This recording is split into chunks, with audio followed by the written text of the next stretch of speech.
अभिन्न आत्मरूप साथियों, अध्यात्म विज्ञान दृष्टि में आपका स्वागत है। आपसे अनुरोध किया जाता है कि कृपया चैनल को सब्सक्राइब कीजिए और अपने प्रियजनों से भी सब्सक्राइब करने का बोलिए, ताकि इस अध्यात्म विद्या की रीच और बढ़ाई जा सके। चैनल को, वीडियो को लाइक भी कीजिए, शेयर भी कीजिए। श्रीमद् भगवद गीता का सूक्ष्म मनन, जैसा कि आपको विदित है, हम कुछ समय से कर रहे हैं। पूर्व में सांख्य योग नाम के दूसरे अध्याय के 59 श्लोक तक का स्पष्टीकरण आप सुन चुके हैं। आज हम श्रीमद् भगवद गीता के दूसरे अध्याय, जिसका नाम सांख्य योग है, उसमें भगवान के अमृत वचनों का मनन करेंगे। श्लोक 60 से लेकर 63 तक, 4 श्लोकों का।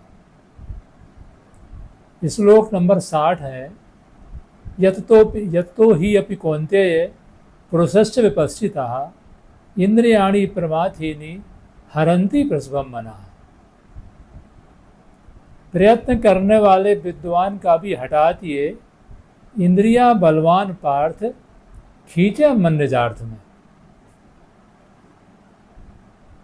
इस श्लोक का संबंध इसके पूर्व के श्लोक से है, जो 59 नंबर का श्लोक था, जिसमें कहा, भगवान कहते हैं, रसवर्जम रसो अपयस्य परम दृष्टवा निवर्तते।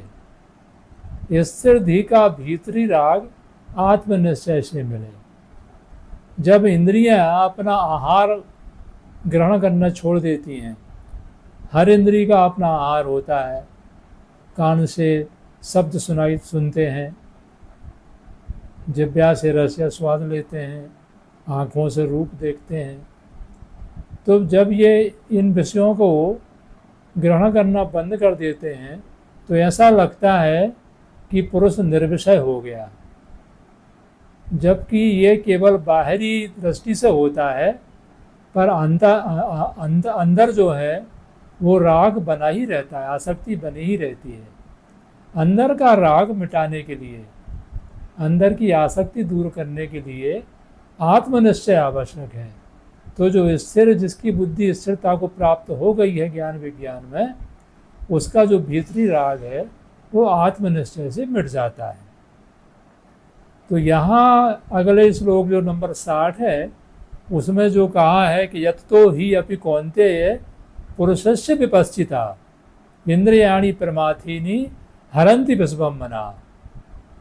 प्रयत्न करने वाले विद्वान का भी हटा दिए, इंद्रियां बलवान पार्थ खींचे मन निजार्थ में। प्रयत्न करने वाले विद्वान अर्थात जिन्हें आत्मयोग की स्थूल प्राप्ति हो चुकी है, दिव्य चक्षु का जिनको स्थूल अनुभव प्राप्त हो चुका है। यद्यपि सद्गुरु तो अनुभव ही देते हैं, दर्शन ही कराते हैं, पर जब हम प्रारंभ में सुनते हैं तो हमको वो श्रुति स्वरूप प्राप्त होता है। फिर उसका हम मनन निधिध्यास करते हैं, तब हम निश्चय की स्थिति में पहुंचते हैं। तो शुरू में जो अनुभव होता है वो स्थूल अनुभव होता है, और वो निश्चय की स्थिर अवस्था नहीं रहती है। उस अवस्था में जो विज्ञानी साधक है, उसको जो इंद्रियां हैं, वो इंद्रियां बहुत बलवान रहती हैं, बहुत शक्तिशाली रहती हैं। वो अपने हित में, यानी अपने विषयों की ओर खींच लेती हैं। इसलिए हम प्राचीन इतिहास में भी और वर्तमान में भी हम देखते हैं कि जिन लोगों को हम महान समझते हैं, महात्मा समझते हैं, उनका भी कभी कभी अधः पतन का दृश्य दिखाई दे जाता है। उसका कारण ये है कि वो अगर अनुभव निश्चय पक्का नहीं हुआ है, तो इंद्रियां उन्हें अपने विषय में खींच लेती हैं और उनको पतन की ओर ले जाती हैं। इसलिए जब तक निश्चय पक्का ना हो तब तक अधोगति की संभावना बनी रहती है। अगला श्लोक है 61 नंबर का श्लोक। तानि सर्वाणि संयम्य युक्त आसीत मत्परः वशी ही यस्य इंद्रियाणि तस्य प्रज्ञा प्रतिष्ठिता। अर्थात वो सर्व बस में लाके मेरे में मन को धरे, इंद्रिया बस है पूर्ण, उसी की स्थिर बुद्धि है। तानि सर्वाणि संयम्य युक्त आसीत मत्परा, यानी वो इंद्रियों को प्रारंभ में तो इंद्रियों को नियंत्रण करने का प्रयास करना ही पड़ता है। प्रारंभ में इंद्रियों का संयम करना, उनको वश में करने का प्रयास करना ही पड़ता है। वो प्रयास तब तक पूर्ण नहीं होता है, तब तक इंद्रियां वश में नहीं होती हैं जब तक कि वो मेरे में मन को ना धरे। यानी मुझ पुरुषोत्तम का जो आत्मरूप है वो सर्वत्र व्याप्त है। इस भाव में जब तक उसकी स्थिति ना हो, जब मन को ये पता लगेगा कि मैं जहाँ भी भाग दौड़ कर रहा हूँ, जहाँ भी जा रहा हूँ, क्योंकि मन का स्वभाव ही बहिर्गमन करना है, तो जहाँ जहाँ वो जा रहा है, भगवान कहते हैं जहाँ जाए वहाँ जाने दीजो, पर मैं ही हूँ यह अष्टोको। मेरा यानी परमात्मा, पुरुषोत्तम परमात्मा के एक आत्मभाव ही सर्वत्र है। ये जब मन को बोध हो जाता है तो फिर मन अनाचार नहीं कर सकता है, फिर मन रुक जाता है। तो ऐसा जिसने, क्योंकि इंद्रियों का स्वामी मन है, इंद्रियों को हम बस में करने का प्रयास करेंगे या शुरू में प्रारंभ में अभ्यास में वो तो ठीक है, पर मन को जब तक हम आत्मा से नहीं जोड़ेंगे तब तक हमारी इंद्रियां संयमित नहीं होंगी। तो भगवान कह रहे हैं कि इंद्रियां वश है पूर्ण, यानी जिसने अपने मन को आत्मरूप कर लिया है उसकी इंद्रियां वश में हो जाती हैं।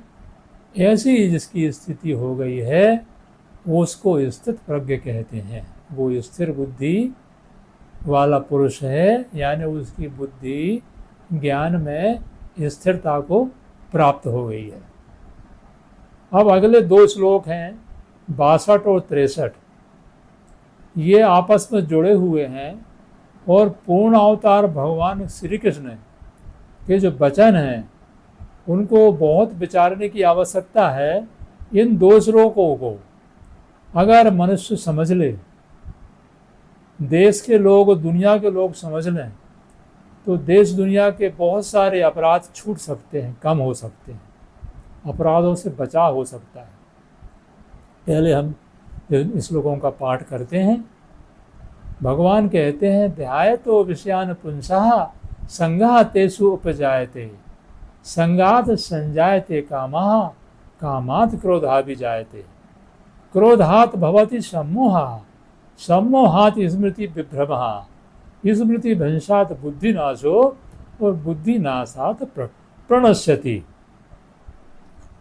विषयों के ध्याताओं से आवे विषय साथ में, संग से प्रगटे इच्छा, इच्छा से जन्म क्रोध का, क्रोध से मूर्खता आवे, मूर्खता से स्मृति भ्रम, स्मृति भ्रम से बुद्धिनाश, और गई बुद्धि पशु बना। ये 61 और 62 नंबर के श्लोक हैं जो बहुत महत्वपूर्ण हैं। भगवान क्या कह रहे हैं 62 और 63 में नंबर के श्लोक। 62 नंबर के श्लोक में भगवान कह रहे हैं ध्यायतो विषयान पुंसः संगः तेषु उपजायते, यानी जो हम जब विषयों का चिंतन करते हैं, विचार करते हैं, जब हम देखते हैं उनको बार बार, तो वो हमारे अंतःकरण में प्रवेश कर जाते हैं, उनसे हमको आसक्ति होने लगती है। संगः तेषु उपजायते, संग यानी आसक्ति, उससे आसक्ति उत्पन्न होती है। तो आखिर हम देखें कि टीवी में, मोबाइल में या इसी तरह के अन्य साधनों में क्या हम देख रहे हैं, बार बार हम क्या देख रहे हैं, क्या विचार कर रहे हैं। जब हम इसमें जो नहीं देखना चाहिए, जो नहीं दिखाया जाना चाहिए, वो भी छूट मिली हुई है और लोग देख रहे हैं, तो उनसे, उनको देखने से उनके जो संस्कार हैं बीज रूप में हमारे अंदर प्रवेश कर जाते हैं। इसी आधार पे जो विज्ञापन का मनोविज्ञान है वो भी इसी आधार पर काम करता है। एक ही चीज़ को, एक ही विज्ञापन को बना के और उसको बार बार हमको दिखाया जाता है। हम सोचते हैं कि हम उस पर ध्यान नहीं दे रहे हैं, पर हमारा अंतर्मन उससे जुड़ा रहता है, जुड़ जाता है, और बार बार देखने से वो हमारे अंदर अपना घर बना लेता है। फिर हम मार्ट में जाते हैं और वो जो हमने बार बार सुना है विज्ञापन में उसको देखते हैं, और वही वस्तु हम, वही साबुन, वही जो क्रीम है वो हम उठा के ले आते हैं। हमारी उसको लाने की इच्छा पहले नहीं थी, पर वो जो चूंकि हमको बार बार उसको सुनाया गया था, दिखाया गया था, तो हम उसको अनचाहे में उसको खरीद के ले आते हैं। तो ये भगवान कह रहे हैं कि विषयों के ध्याताओं से आवे विषय साथ में। पर यहाँ एक बात और समझना जरूरी है कि विषय का मतलब है, ये नहीं होता है कि इंद्रियों को, जो स्वाभाविक इच्छा इंद्रियों की होती हैं, वो विषय नहीं है। अगर वे आवश्यकता के अंदर व अधिकार व क्षमता के अंदर हों तो फिर वो विषय के अंतर्गत नहीं आते हैं। विषय 5 ही होते हैं: शब्द, स्पर्श, रूप, रस और गंध। ये 5 ही हमारे योग के साधन हैं और यही भोग के साधन हैं। शब्द यानी हम अच्छी ध्वनि, अच्छा म्यूजिक, तेज म्यूजिक सुनना। स्पर्श यानी अच्छा स्पर्श करने की इच्छा होती है। सुंदर रूप देखने की इच्छा होती है। खाने के लिए मन माफिक, फिर चाहे उससे हानि हो उसका विचार ही नहीं करते हैं, पर हमारे जीव के स्वाद के लिए चाहिए। और इसी तरह से गंध, जो हम नासिका से ग्रहण करते हैं, नाना प्रकार के इत्र आदि अच्छी सुगंध हमें चाहिए। तो इनको देख के जो विषय हैं, जब हम इनको मोबाइल में, टीवी में, फिल्मों के, टीवी के सीरियलों में जब इनको हम देखते हैं तो इनके जो संस्कार हैं, इनसे हमको देखते देखते इनमें हमको आसक्ति उत्पन्न हो जाती है।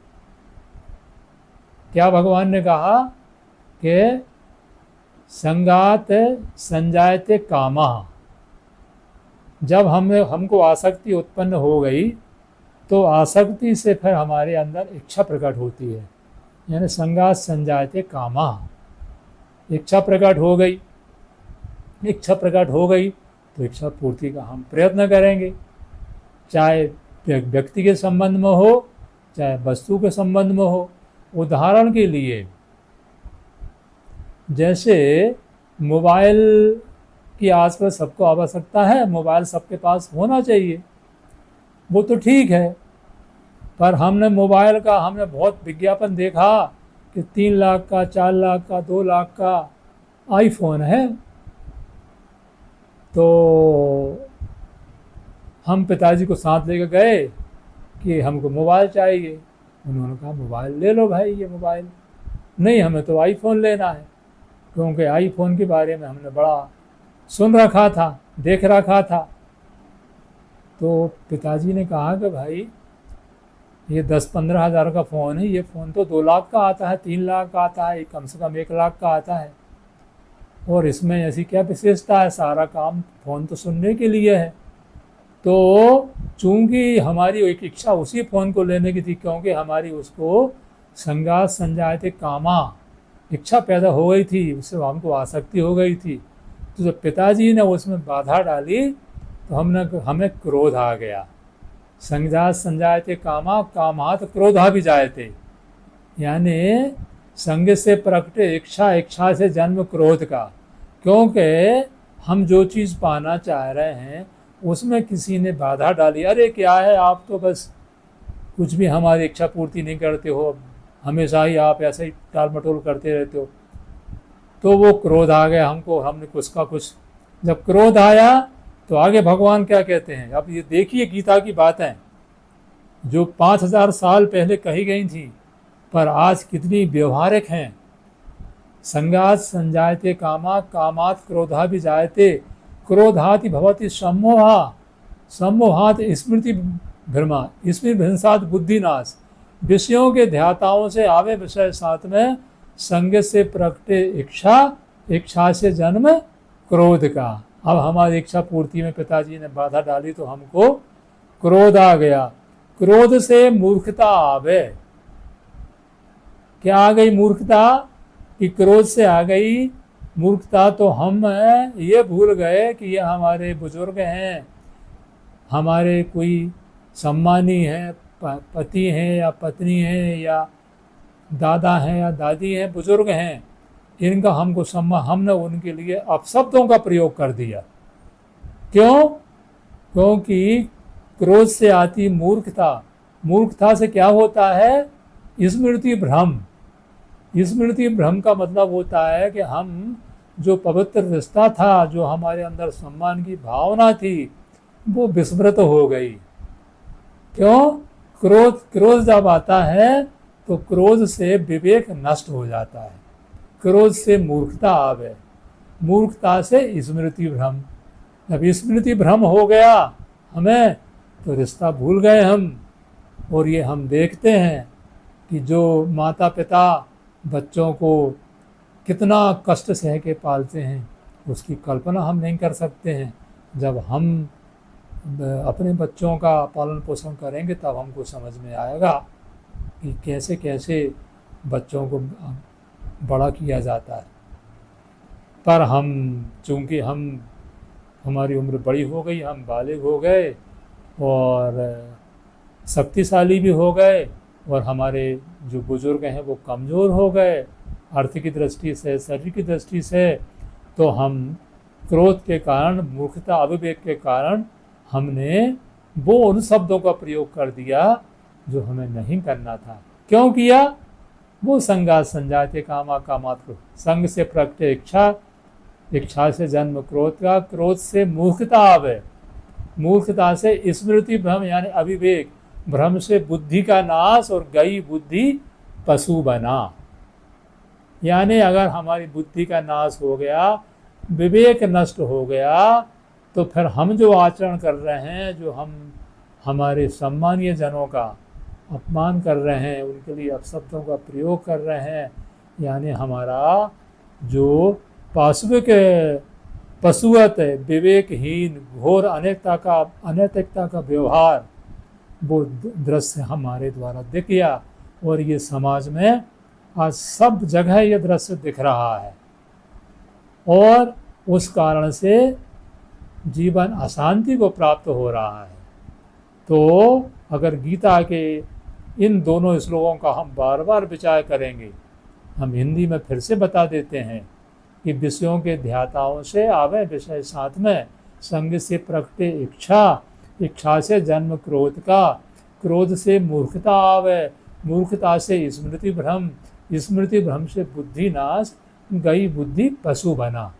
यानी जो हमने विषयों का संग किया था, हम मनोरंजन के नाम से जो मोबाइल में, टीवी में हम जो दृश्य देख रहे थे, वो हमको कहाँ लेके आ गए कि हमको पशु बना दिया। गई बुद्धि पशु बना, यानी हमारी बुद्धि नष्ट हो गई, और हम पशुवत, हमारा जो व्यवहार है पशु के पास में, वो विवेक शक्ति के रूप में बुद्धि नहीं होती है, वो तो उसी स्थिति में हम पहुंच गए। तो अगर इनका हम मनन करेंगे, भगवान कृष्ण के वचन है, अगर 2 श्लोकों का देश और संसार के लोग इनका विचार कर लें, तो वास्तव में हम क्यों देखते हैं क्राइम सीन, हम क्राइम सीरियल क्यों देखते हैं, इन पर तो रोक लगना चाहिए, पर आज़ादी के नाम से कि हम रोक नहीं लगा सकते हैं, ऐसा आज दुनिया में प्रचार किया जा रहा है। पर ऐसी आज़ादी से क्या लाभ है जो हमको पशुता की ओर ले जाए। तो इनका बार बार मनन करने की आवश्यकता, ये बहुत महत्वपूर्ण श्लोक हैं, पूर्ण अवतार भगवान कृष्ण के वचन हैं। ऐसे आगे और भी हम भगवान कृष्ण के वचनों का मनन करेंगे। आज इतना ही।